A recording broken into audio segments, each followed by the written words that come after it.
चलिए 09452 चालक महोदय स्टार्ट करेंगे। स्टार्टिंग सिग्नल दे रहा है।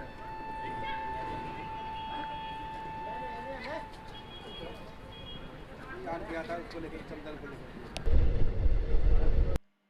नमस्कार दोस्तों, मेरा नाम है शशंकर तिवारी और आप देख रहे हैं आपका अपना YouTube channel exam warriors begins. जैसा कि आपने देखा, अभी अभी मैंने आपको एक वीडियो दिखाई जिसमें आपने देखा कि एक गार्ड साहब थे जिन्होंने ट्रेन की सबसे जो आखिरी जो बोगी थी उसमें से उन्होंने ग्रीन झंडी यानी ग्रीन सिग्नल दिया रेल को, और इसके बाद जो है वो रेल चलना शुरू करती है। तो इसी टॉपिक के ऊपर आज हम डिस्कशन करने वाले हैं कि जो रेलवे में गुड्स गार्ड जो होते हैं, है ना, उनकी सैलरी क्या होती है, जॉब प्रोफाइल क्या होता है और करियर ग्रोथ क्या होता है। और अगर आपने एनटीपीसी का एग्जाम अभी दिया है तो आपको पता है कि ये लेवल 5 की जॉब है, और कहीं ना कहीं आप भी इस जॉब को पाने के लिए आपके कई सारे सपने होंगे और कहीं आप इंस्पायर्ड होंगे बहुत सारी चीज़ों से लेकर के, क्योंकि इसमें जो सबसे अच्छी बात होती है वो एक होती है सैलरी, जो कि काफ़ी अच्छी खासी सैलरी आती है, तो लोग इससे भी इंस्पायर्ड होते हैं। तो इसी टॉपिक को इस वीडियो में हम देखने वाले हैं, क्या सैलरी रहेगी, क्या जॉब प्रोफाइल, करियर ग्रोथ। बाकी अगर आप एनटीपीसी का एग्जाम दिए हैं तो आपको बहुत सारी शुभकामनाएं कि आपका जल्दी से जल्दी रिजल्ट आए और आप सिलेक्शन हो जाए। इसके अलावा जो लोग अभी तैयारी कर रहे हैं आगे आने वाले टाइम में, चाहते हैं कि उनको रेलवे में जॉब मिले, तो उनके लिए भी एक बेस्ट आइडियाज रहेगा। यहाँ पर मैं आपको बताऊंगा कि क्या क्वालिफिकेशन होनी चाहिए जिसकी वजह से आप रेलवे में गुड्स गार्ड की जॉब पा सकते हैं, ठीक है, और क्या प्रोसेस होता है पूरा सिलेक्शन का, वो सब कुछ इस वीडियो में जानने वाले हैं। तो वीडियो अगर पसंद आता है तो आप इसे जरूर लाइक करिएगा, चैनल को सब्सक्राइब कर दीजिए ताकि रेलवे से रिलेटेड जो भी अपडेट्स है वो आपको यहाँ पे मिलती रहे, और अपने दोस्तों के साथ इसको जरूर आप शेयर करिए। तो चलिए सबसे पहले हम बात करेंगे जॉब प्रोफाइल की। देखिए, गुड्स गार्ड की जो जॉब है, आपने अभी देखा कि किस तरीके से जो रेलवे जो है वो चलती और रुकती ये ड्राइवर की वजह से नहीं है, बल्कि रेलवे का जो गुड्स गार्ड होता है, जो गार्ड होता है एक्चुअली, उसके इशारों पर ही रेलवे चलती है। और जो ड्राइवर होता है यानी कि जो लोको पायलट होता है, उसका काम होता है अ, अ, ट्रेन को सिग्नल्स पे रोकना, इसके अलावा उसे स्पीड देना, है ना। बाकी जो मेन कंट्रोलिंग जो होता है ना, वो गार्ड के पास में ही होता है। गार्ड ही सारी चीज़ों को एनालाइज करता है। तो हम देखेंगे क्या क्या काम होते हैं गार्ड के। यहाँ पे देखिए, to give the vehicle guidance, है ना, which is a written document including the information about the number of wagons, कितने रेलवे में वैगन्स मतलब बोगियां कितनी लगी हैं, वो सब कुछ रिटन होना चाहिए, रिटन डॉक्यूमेंट होना चाहिए, और ये काम होता है गार्ड का। इसके अलावा लोड टोनेज, कितना लोड उसमें आया हुआ है, देयर टायर वेट, और सभी जो भी वेट्स हैं टोटल, मतलब कि विथ लोड और विदाउट लोड क्या वेट है वो भी आपको यहाँ पे मेंटेन करना होगा। इसके अलावा टोटल टोनेज, कुल गाड़ी का जो वजन है वो कितना आ रहा है, कितना माल उस पे आया हुआ है, ये सब कुछ रिटन डॉक्यूमेंट में आपको यहाँ पे लिखना होता है। इसके अलावा to conduct check on the entire train in order to ensure for any loose ends that might threaten its smooth running, है ना। तो आपको देखो, जब भी जहां से ट्रेन बन करके चलती है और जब वो रेडी हो जाती है, तो सारे लूप होल्स को जो है ना चेक करना, ये गार्ड का काम होता है। वो इंजन से लेकर के पीछे वाली बॉगी तक जा करके मैनुअली वो चेक करते हैं हर एक चीज को, हर एक पार्ट्स को, कि जहां भी उसके ज्वाइंट्स हैं, है ना, वो सब कुछ अच्छे से फिट है, जो ब्रेकिंग सिस्टम है वो सही से काम कर रहा है या नहीं कर रहा है। तो हर एक चीज को जो कंफर्म करना होता है, तभी कंफर्म करना होता है, और उसके बाद ही जो गार्ड होता है वो सिग्नल देता है। इसके बाद जो होता है, जो लोको पायलट होता है वो वहाँ पे गाड़ी को लेके आगे चलता है। तो आप देख सकते हो कि अगर इस तरीके का जो मालगाड़ियाँ जो होती हैं, गुड्स ट्रेन जो होती हैं, उसमें पीछे का वैगन ऐसा रहता है। इसमें आपको यहाँ पर रहने के लिए एक कंपार्टमेंट यहाँ पे होता है। इसी में से आप अपने सारे डॉक्यूमेंट्स रिटर्न जो भी काम करने हैं वो यहाँ से करेंगे। झंडी दिखाना है, बाहर की तरफ इस तरह का प्लेटफॉर्म होता है, जो कि आपने मैनुअली आपने देखा भी है कई बार ट्रेनों में, आपने ऐसा कुछ देखा है। तो कुछ इस तरीके का यहाँ पे सीन होता है। तो ये कुछ बातें हैं। इसके बाद हम देखते हैं और क्या काम होता है इनका। तो देखिए, to ensure brake continuity with loco pilot and its smoothness, है ना। तो ब्रेक सिस्टम सही से काम कर रहा है ना, कब कितना फास्ट ट्रेन चलेगी, कितना स्लो चलेगी, इन सब चीज़ों को लोको पायलट के साथ मिल करके ये इंश्योर करते हैं। इसके अलावा he makes the sure that the train has sufficient brake power. आपने देखा होगा कि जब कभी चेन खींची जाती है तो उसमें से प्रेशर निकलने लगता है ना, वो प्रेशर ही होता है जिसकी वजह से ट्रेन स्मूथली मूव कर पाती है, ब्रेक सिस्टम अप्लाई हो पाता है। अगर वो प्रेशर नहीं रहेगा तो ट्रेन स्मूथली नहीं चल पाएगी। तो उस ब्रेक पावर जो है उसको मेंटेन करने का काम भी गार्ड का ही होता है। इसके अलावा to sign the brake power certificate after ensuring the mobility, और ये इंश्योर करने के बाद ही जब ये कंफर्म करेंगे तभी ट्रेन आगे की तरफ बढ़ती है। To monitor the formation while it is in motion for any abnormalities, और जब ट्रेन चल रही होती है, ऐसा नहीं कि स्टार्टिंग और मतलब चलते वक्त और रुकते वक्त ही इन्हें देखना होता है चीज़ों को, बट जब ट्रेन चल रही होती है उस टाइम पर भी ट्रेन में किसी भी तरह का कोई ऐसा फॉल्ट तो नहीं है, है ना। अगर किसी भी तरह कोई फॉल्ट है तो उसे रुकना, उसे ठीक करना, या फिर कभी भी आपने देखा होगा कि बीच में कुछ लोग होते हैं चेन खींच देते हैं, तो उस चेन को जब खींचा जाता है तो वहां से प्रेशर निकलने लगता है, तो उसको फिर से जाकर के ठीक करना, ये सारा का सारा काम किसका होता है, गार्ड का ही होता है। ठीक है। इसके अलावा repair various train report wise combined train reports and let arrival reports, है ना। ट्रेन कितना लेट चल रही है, कब स्टेशन पे पहुंचना था और कितना टाइम उसे लगा, ये सब जो इन्फॉर्मेशन होता है स्टेशन मास्टर को कौन देता है, तो वो भी गुड्स गार्ड ही देते हैं। ये जिस जिस स्टेशन पे जाते हैं वहां पर ये टाइम नोट करते हैं और फिर आगे की तरफ इंफॉर्मेशन देते हैं। तभी जाकर के स्टेशन पे ये आपको अनाउंसमेंट किया जाता है कि कोई ट्रेन कितने घंटे लेट आने वाली है, कहाँ पर कितना लेट पहुंची, ये सब कुछ रिटेन इनको लिखना होता है कि इस स्टेशन पे इन्होंने इतने टाइम में पास किया था। ठीक है। ये सारा कुछ इन्फॉर्मेशन इन्हें दिखाना होता है। इसके अलावा आप देख लो कि to identify and address minor trouble experienced during the movement of the train along with the loco pilot assistance, तो जो भी छोटे से छोटे और बड़े से बड़े जो भी ट्रबल्स होंगे उन सभी चीजों को लोको पायलट के साथ मिलकर के गुड्स यानी कि गार्ड जो होता है वही इन चीजों को इंश्योर करता है। यानी कि ट्रेन में एक देखा जाए ट्रेन की सेफ्टी का जो सबसे बड़ी जिम्मेदारी होती है वो गार्ड की ही होती है। इसीलिए आप देख सकते हो कि इसके अलावा जो भी टाइमिंग होता है इनके वर्किंग का, एक कंसर्न ये भी आपका रहता है कि गुड्स गार्ड के जो जो गार्ड्स होते हैं, जो ट्रेनों के गार्ड होते हैं, उनकी वर्किंग टाइमिंग क्या रहती है। देखिए यहाँ पे फिक्स टाइमिंग नहीं होता है। क्यों नहीं होता फिक्स टाइमिंग, क्योंकि कभी मान लीजिए खराब कोई सिग्नल मिल जाता है, खराब सिग्नल होने की वजह से ट्रेन डिले हो सकती है, और ऐसे में आपका टाइमिंग फिक्स कैसे हो सकता है।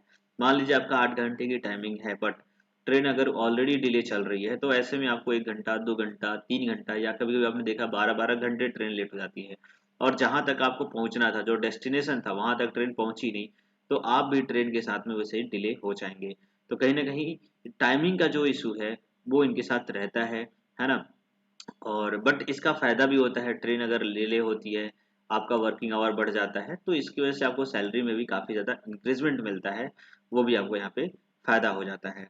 तो आगे की बात है क्या, to monitor the functioning of the vehicle, है ना। तो व्हीकल ठीक से चल रहा है या नहीं कर रहा है, ये सब चीजें मैंने आपको बताया। To conduct the check of loose ends of the train, to identify the address minor issues while train is moving, तो ये जितने भी इशूज होते हैं ट्रेन को लेकर के, ट्रेन को चलाने में और रुकने में और चलते रहने में, जो भी कोई भी माइनर से माइनर फॉल्ट होगा वो सब कुछ रिस्पॉन्सिबिलिटी होती है गार्ड की, वही इन चीजों को इंश्योर करता है। ब्रेक चल रहा है कि नहीं ठीक से। इसके अलावा works with the station master and communicate information about arrival and departure of the train, है ना। कि ट्रेन जो है, जैसे आपने देखा होगा कि जब स्टेशन आने वाला होता है तो उसके पहले एक थोड़े से मतलब आधा किलोमीटर पहले या 1 किलोमीटर पहले जो है वो ट्रेन जो है वो स्टॉप हो जाती है सिग्नलिंग के लिए। तो यहाँ से इंफॉर्मेशन जो है स्टेशन मास्टर को ये गुड्स गार्ड ही देते हैं, मतलब गार्ड देते हैं, और तब जाकर के वहाँ पे इंफॉर्मेशन होता है कि ट्रेन आ चुकी है या फिर आने वाली है। तो कहीं ना कहीं गार्ड्स की बहुत ज़्यादा रिस्पॉन्सिबिलिटी होती है, इवन दैट आप ये कह सकते हो कि लोको पायलट से ज़्यादा रिस्पॉन्सिबिलिटी होती है गार्ड की, कि ट्रेन जो है वो सही टाइम से सही जगह पे जाके पहुँचे। ठीक है। तो आपकी बहुत ज़्यादा रिस्पॉन्सिबिलिटी, अगर आप इस रेलवे में अभी जो एनटीपीसी एग्जाम हुए हैं उसमें अब अगर आप गार्ड्स बनते हैं तो कहीं ना कहीं आपकी जो वर्किंग होगी कुछ इस तरीके से होगी, और आपकी जो रिस्पॉन्सिबिलिटी है वो हजारों लोगों की रोजाना जानों के साथ में है, मतलब हजारों लोगों की जो जान है वो आपके हाथ में होती है। आप इन चीज़ों को इंश्योर करेंगे, अगर आपने अच्छे तरीके से काम को किया तो डेफिनेटली आपकी जो ट्रेन है वो सही जगह पे सही टाइम पे पहुंचेगी। अब हम बात करते हैं रेलवे गुड्स गार्ड में जो अलाउंसेज होती हैं। देखिए अलाउंसेज यहाँ पे काफ़ी ज़्यादा मिलता है, और इसी वजह से बहुत सारे लोगों का एक काफ़ी पसंदीदा एक जॉब है जहाँ पर लोग अट्रैक्ट होते हैं ड्यू टू द सैलरी। तो देखिए यहाँ पर किस तरह की अलाउंसेज आपको मिलती हैं। तो सबसे बड़ी बड़ी चीज़ होती है डियरनेस अलाउंसेज होती है, जो 7th पे कमीशन अकॉर्डिंग 734% है, और मेरे ख्याल से 34% ही है, ठीक है। इसके अलावा ट्रेवल अलाउंस जो है आपको मिल जाता है, हाउस रेंट अलाउंस मिल जाता है, रनिंग अलाउंस जो कि सबसे ज़्यादा होता है, जितना किलोमीटर आपकी ट्रेन चल रही होगी उसका अलाउंस आपको मिलता है ना। तो कहीं ना कहीं ये काफ़ी ज़्यादा इंक्रीमेंट करता है आपकी सैलरी को। इसके अलावा मेडिकल अलाउंसेस भी आपको यहाँ पे मिलते हैं, मेडिकल फैसिलिटीज़ मिलती है जिसमें आपको फ्री ऑफ कॉस्ट यहाँ पे आप दवाइयाँ करा सकते हो, ठीक है। इसके अलावा और फैसिलिटीज़ की अगर हम बात करें तो आपको पता है कि ट्रेन में रेलवे में जो है आपको फ्री टिकट्स वगैरह प्रोवाइड कराए जाते हैं, ठीक है। चलिए आगे देखते हैं। अगर हम सैलरी की बात करते हैं कि 7th पे सैलरी, गुड्स गार्ड की जो सैलरी है वो कुछ इस तरीके से होती है। बेसिक पे जो है, जो आपको पता है कि लेवल 5 की जो पोस्ट हैं उन सब में 29,200 बेसिक पे होता है, ठीक है। इसके अलावा ग्रेड पे की बात करें तो 2800, डीए जो कि डियरनेस अलाउंस होता है अभी जो 34% है, और ये हो जाता है 4,964 रुपये, ठीक है। इसके अलावा ट्रेवल अलाउंस जो है 2016 मिलता है, और हाउस रेंट अलाउंस जो है 2336, और इस तरीके से सभी को मिलाया जाए कुल मिलाकर के होता है 46,212 रुपये। तो ये तो है आपका नॉर्मल सैलरी जो कि आनी ही आनी होती है, फिक्स होती है। लेकिन इसके अलावा अगर हम बात करें तो आप ये सैलरी स्लिप देखो, यहाँ पर आपको शायद ठीक से नहीं दिख रहा होगा, मैं बता दूं कि यहाँ पर जो इनका यहाँ पर ग्रॉस पे जो बन रहा है ना वो 74,864 रुपये बन रहा है, ठीक है। और जो नेट पे है यहाँ पे आप देख सकते हो 64,888। तो कहीं से कहीं ना कहीं जो आपने अभी देखा कि जो समथिंग 41,000 जो आपकी नॉर्मल सैलरी है ये बढ़ करके 64,000, 80,000 और समटाइम्स तक 1 लाख तक भी ये सैलरी बढ़ करके आती है। तो ये ऐसा क्यों होता है? तो आपने देखा जैसे कि वर्किंग आवर जो है इसमें फिक्स नहीं है, और जो आपका फिक्स्ड आवर्स होता है उससे बढ़ कर के, जैसे मान लो ट्रेन लेट हो गई या लॉन्ग डिस्टेंस पे आपको जाना हो गया, जर्निंग आपकी ज़्यादा हो गई, तो इन सभी वजहों की वजह से जितना डिस्टेंस आप किलोमीटर ट्रेवल कर रहे हो पूरे मंथ में, और जितना नंबर ऑफ आवर्स आपने ज़्यादा वर्किंग किया है, उन सभी चीज़ों को मिलाया जाए तो आपकी सैलरी काफ़ी दोगुने से भी ज़्यादा आपको यहाँ पे मिलने लगती है। तो कहीं ना कहीं सैलरी एक मेजर मुद्दा होता है यहाँ पर स्टूडेंट का। वर्किंग कंडीशन भी काफ़ी ख़राब नहीं कह सकते, क्योंकि आपके लिए एक सेपरेट वैगन मिलता है, वहाँ पे आपको वहाँ पे बैठकर आराम से काम करना होता है। तो बहुत ज़्यादा प्रॉब्लमेटिक ये नहीं रहता है, ठीक है। हाँ, रिस्पॉन्सिबिलिटी काफ़ी ज़्यादा होती है ट्रेन के साथ साथ में आपके, और बाकी जो ट्रेन में पैसेंजर्स बैठे हैं उन सब की जान के सवाल होता है, उनके लाइफ का मैटर होता है। तो इसलिए आपकी जो रिस्पॉन्सिबिलिटी होती है काफ़ी ज़्यादा होती है ना। तो कहीं ना कहीं रिस्पॉन्सिबिलिटी ज़्यादा है, सैलरी भी ज़्यादा है, तो इस वजह से लोग यहाँ पर काफ़ी ज़्यादा इंस्पायर्ड होते हैं इन सभी पोस्ट के लिए। अब अगर हम बात करें यहाँ पर आगे की तरफ, तो देखिए यहाँ पर अगर करियर ग्रोथ को देखा जाए तो किस तरीके से आपका करियर ग्रो होगा। देखिए कभी भी आपने देखा होगा कि हमेशा ही ट्रेन में, रेलवे में जो वैकेंसीज आती है वो गुड्स गार्ड की आती है, ठीक है। कभी आपने पैसेंजर गार्ड, एक्सप्रेस गार्ड, ये सब गार्ड्स की वैकेंसीज आपने नहीं देखी है। तो डायरेक्ट पोस्टिंग यहाँ पर तो होती नहीं है किसी की, डायरेक्ट मतलब सिलेक्शन यहाँ पे नहीं होता। कब सबसे पहले आपको गुड्स गार्ड ही बनना होगा, मतलब जो माल गाड़ियां होती हैं उसी में आपको गार्ड की ड्यूटी पहले करनी होगी। तो बेसिक तो ये होता है कि आप गुड्स गार्ड बनेंगे। अब यहाँ से आपका प्रमोशन स्टार्ट होता है, और प्रमोशन होने के बाद आप passenger guard sorry passenger guard, इसके बाद एक्सप्रेस गार्ड, सेक्शन कंट्रोलर और चीफ कंट्रोलर तक आप जा सकते हैं। तो काफ़ी अच्छा करियर ग्रोथ भी होता है। धीरे धीरे आप, अगर आपने देखा होगा, अगर एक्सप्रेस गार्ड में जो वैगन्स होते हैं उसमें भी काफ़ी अच्छा कंडीशन होता है, वहाँ पे सीट काफ़ी अच्छे होते हैं रहने के लिए, बाथरूम वगैरह अटैच्ड होता है। इसके अलावा में भी राजधानी वगैरह में एसी भी लगा होता है पीछे की साइड में। तो बहुत सारी सुविधाएं यहाँ पर आपको मिल जाती है आगे की तरफ जब आपका प्रमोशन होता है। स्टार्टिंग में भी हो सकता है आपको थोड़ी बहुत प्रॉब्लम हो काम करने में, कंडीशंस को लेकर के, क्योंकि काफ़ी टाइम में बारिश का टाइम हो गया या फिर गर्मी का सीजन चल रहा होगा और ट्रेन लेट रह रही होगी, तो उसमें आपको काम करने में थोड़ी प्रॉब्लम हो सकती है। बट जैसे ही आपका प्रमोशन होता है पैसेंजर गार्ड, एक्सप्रेस गार्ड, तो यहाँ पर कंडीशन काफ़ी अच्छी होती है। इसके अलावा सेक्शन कंट्रोल और चीफ कंट्रोल तक तो काफ़ी ही अच्छा माहौल आपको मिल जाता है, ठीक है। तो ये रही करियर ग्रोथ। इसके बाद हम उन सभी स्टूडेंट की बात करेंगे जिन्होंने अभी एनटीपीसी का अप्लाई नहीं किया और जानना चाहते हैं कि क्या क्वालिफिकेशन होनी चाहिए जिसकी वजह से आगे के टाइम में अगर कोई ऐसी पोस्ट, मतलब आगे के टाइम में रेलवे में कोई वैकेंसी आए और आप अगर उसमें गुड्स गार्ड बनना चाहते हैं तो आपके लिए एजुकेशन क्वालिफिकेशन क्या होनी चाहिए। तो देखिए सिंपल है, यहाँ पर आपका ग्रेजुएशन होना चाहिए किसी भी डिसिप्लिन में, चाहे वो साइंस हो, आर्ट्स हो, कॉमर्स हो, किसी भी डिसिप्लिन में आपका ग्रेजुएशन कंप्लीट होना चाहिए। तभी आप इस गुड्स गार्ड के लिए अप्लाई फॉर्म कर सकते हो। ठीक है, इसके अलावा अगर एज लिमिट की बात करें तो देखिए एज यहाँ पर 18 से लेकर 33 साल तक के लिए होता है। इसके बीच में आपकी एज होनी चाहिए, आप नॉर्मली इसे अप्लाई कर सकते हो। तो बहुत ही अच्छी पोस्ट है रेलवे में, एक तरीके से काफ़ी अच्छी सैलरी, वर्किंग कंडीशन और ये सारी चीज़ें हैं। इसके अलावा आपको देखते हो कि यहाँ पे काफ़ी सारी सुविधाएं भी आपको मिल जाती है, जैसे मेडिकल फैसिलिटीज, हाउस, है ना, कई सारे फ्री टिकट्स होते हैं, है ना। तो कहीं ना कहीं काफ़ी अच्छा यहाँ पे रहता है जॉब। तो चलिए ये सारी चीज़ें हैं, ये मेरे ख्याल से मैंने सारी चीज़ें बता दी। और इसके अलावा और अगर हम मेडिकल स्टैंडर्ड की बात करें, जो अगर अप्लाई करना चाहते हैं एनटीपीसी में लेवल 5 के लिए गुड्स गार्ड में, और जो अभी तक एनटीपीसी में जॉब मतलब फॉर्म या फिर आप कह सकते हो कि आपने टाइपिंग टेस्ट अगर दे भी दिया है तो भी आपका मेडिकल होना ही है। तो देखिए मेडिकल स्टैंडर्ड इसमें होता है A2, जो कि एक फर्स्ट क्लास जो जॉब होती है उसके लिए A2 स्टैंडर्ड लिया जाता है। अब इसमें A2 मेडिकल स्टैंडर्ड में क्या चीज़ें होती हैं, तो देखिए डिस्टेंस विजन जो होता है वो 6/9 का होना चाहिए। 6/9 यानी कि दोनों ही आँख 6/9 कम से कम होनी चाहिए विदाउट ग्लासेस, है ना।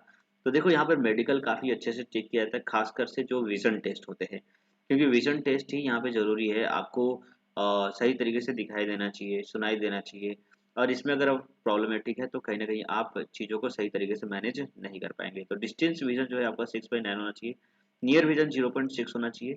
इसके अलावा कलर विजन टेस्ट आपको पास करना होगा, क्योंकि यहाँ पे कलर का भी इशू है। सिग्नल रेड दिख रहा है, चल रहा है, लेकिन आपको वो नहीं दिख रहा है, तो कहीं ना कहीं आप कैसे आप एनालाइज कर पाओगे, है ना। इसके अलावा बाइनोकुलर विजन टेस्ट होता है, नाइट विजन टेस्ट होता है, और मायोपिक विजन टेस्ट होता है। हालांकि मैंने मेडिकल के ऊपर ऑलरेडी एक अलग से वीडियो बना रखी है, सारा चीज़ को डिटेल में बता रखा है कि कौन सी चीज़ें कैसे की जाती है, कैसे चेक किया जाता है। तो आई बटन में मैंने यहाँ पे दे रखा है लिंक, आप उसे जा करके देख सकते हैं। तो ये रहता है मेडिकल स्टैंडर्ड। अगर आप कोई एस्पिरेंट हैं जो चाहते हैं मेडिकल रेलवे में जॉब करना, गुड्स गार्ड में, तो आपको अपने आप को इस तरीके से मेंटेन करना होगा, जिसमें इसमें किसी भी तरह का अगर कोई फॉल्ट दूसरी चीज़ों में अगर थोड़ी बहुत होती है तो वहाँ चल जाता है, बट विजन टेस्ट में आपका किसी भी तरह का कोई भी यहाँ पर आपको छूट रिलीफ नहीं मिलता है, इसलिए आप इन चीज़ों को जरूर इंश्योर कर लें।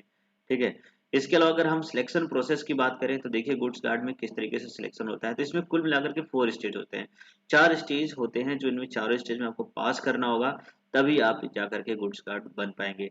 तो जिसमें आप इन 4 स्टेज में आपको 2 ऑनलाइन सीबीटी टेस्ट देने होते हैं, जिसमें पहला सीबीटी टेस्ट जो होता है CBT 1, वो भी कंप्यूटर एप्टीट्यूड टेस्ट होता है, जिसमें आपको पता है कि 100 क्वेश्चन मेरे ख्याल से, हाँ, 120 क्वेश्चन आते हैं। ठीक है, जिसके लिए आपको 120 मिनट का ही टाइम दिया जाता है। ठीक है, और इसके अलावा अगर देखा जाए तो सेकंड स्टेज सीबीटी जो टेस्ट होता है उसमें भी 120 क्वेश्चन होते हैं, लेकिन यहाँ पे समय जो होता है आपको 90 मिनट का दिया जाता है। ठीक है, तो कहीं ना कहीं ये थोड़ा सा टफ हो जाता है आपके लिए टाइमिंग को लेकर के, और मे बी जो इसके स्टैंडर्ड होते हैं वो भी थोड़े से डिफिकल्ट कर दिए जाते हैं। 2 स्टेज होते हैं, जो सीबीटी कंप्यूटर बेस्ड टेस्ट होता है, इसको क्वालिफाई करने के बाद आपको यहाँ पर सीबीएटी देना होता है। हालांकि जो सीबीएटी होता है वो स्टेशन मास्टर या एएलपी वगैरह के लिए होता है। अगर आप गुड्स गार्ड के लिए होते हैं तो आपको यहाँ पे कोई टाइपिंग टेस्ट वगैरह नहीं होता है इसमें। ठीक है, तो ये सारे टेस्ट होते हैं। इसके बाद जो फोर्थ जो होता है, फोर्थ मतलब कि आपका डॉक्यूमेंट वेरिफिकेशन और मेडिकल एग्जामिनेशन। ठीक है, तो डॉक्यूमेंट वेरिफिकेशन और मेडिकल एग्जामिनेशन जो है ये दोनों साथ में ही हो जाते हैं। तो एक ही दिन, मतलब एक दिन डॉक्यूमेंट वेरिफिकेशन होगा और उसके अगले दिनों में मेडिकल आपका हो जाएगा। तो इस तरीके से ये पूरा सिलेक्शन प्रोसेस होता है। ठीक है, तो उम्मीद करता हूँ कि ये सारे जो डिटेल मैंने आपको बताई काफ़ी इन्फॉर्मेटिव होगा आपके लिए, और जान करके आपको अच्छा लगा होगा कि ये सारी चीज़ें जो हैं आपको मिली। और काफ़ी, अगर आप इंस्पायर्ड हैं इस वीडियो को लेकर के और आप चाहते हैं कि इन फ्यूचर आपको रेलवे में जॉब मिले, खासकर से गुड्स गार्ड में, तो डेफिनेटली मुझे कमेंट करिए और अपने इंस्पिरेशन को बताइए। इसके अलावा अगर आपने फिलहाल में एनटीपीसी की जो है अभी लेवल 5 की जो वैकेंसी थी, है ना, बहुत सारे लेवल्स की थी, लेकिन एनटीपीसी में लेवल 5 में अगर आप उन्हें वैकेंसी थी उसमें आपने फॉर्म अप्लाई किया था, आपने एग्जाम दिया है और आप क्वालिफाई भी कर गए हैं, साथ में अभी जो टाइपिंग हुआ है उसमें भी आप क्वालिफाई कर गए हैं, तो आप मुझे कमेंट करिए। आपके लिए काफ़ी सारे इन्फॉर्मेशन यहाँ पे मैंने दे रखे हुए हैं। ठीक है, किस तरीके से सिलेक्शन प्रोसेस, क्या सैलरी रहेगी, क्या प्रोफाइल रहेगा, किस तरीके से आप करियर ग्रोथ कर पाएंगे, ये इतनी सारी डिटेल मैंने आपको बताई यहाँ पर। तो चलिए आज के लिए इतना ही रखते हैं। आपका दिन शुभ रहे। जय हिंद, जय भारत।